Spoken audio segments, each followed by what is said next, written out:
C'est un mauvais moment à passer, hein. Je sais, c'est compliqué, ben oui. Écouter et réconforter, c'est la mission de cette association. Ce père de famille vit dans une grande précarité. Il a quitté l'Afrique et sa famille avec sa jeune fille pour lui offrir une vie meilleure. Il faut que tu sois derrière elle, hein. Malgré ta situation difficile, il faut quand même qu'elle réussisse ses études. Car même en cette période, les structures d'accueil pour les sans-abri ne s'arrêtent pas. Il faut assurer la distribution alimentaire, offrir un coin de réconfort aux nécessiteux.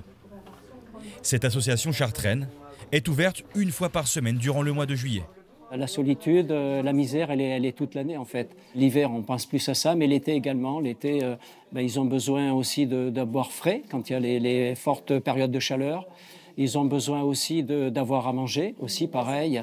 Voilà, tout ça, on ne s'arrête pas l'été. Ici, les histoires de la rue et les parcours chaotiques se croisent et se côtoient. Chacun vient chercher un peu de contact. Des amitiés sont nées au fil des ans. David est à la rue depuis une dizaine d'années. Dans la crasse et dans le stress, si souvent seul, j'ai posé ma couche avec la terre Notre-Mère pour matelas. Poète à 16 heures, il aime venir ici déclamer quelques-uns de ses écrits. Ils sont inspirés de son vécu. On essaye de faire en sorte, même si on n'est pas des mêmes mondes, en tout cas de communiquer. On dit bonjour à chacun en arrivant, on dit au revoir à chacun en partant. Voilà, c'est important. Et c'est comme ça que ça commence. Mais ici, il n'y a pas que des personnes sans abri. Patrick Martel, retraité de 71 ans, vit seul chez lui, où il trouve souvent le temps long.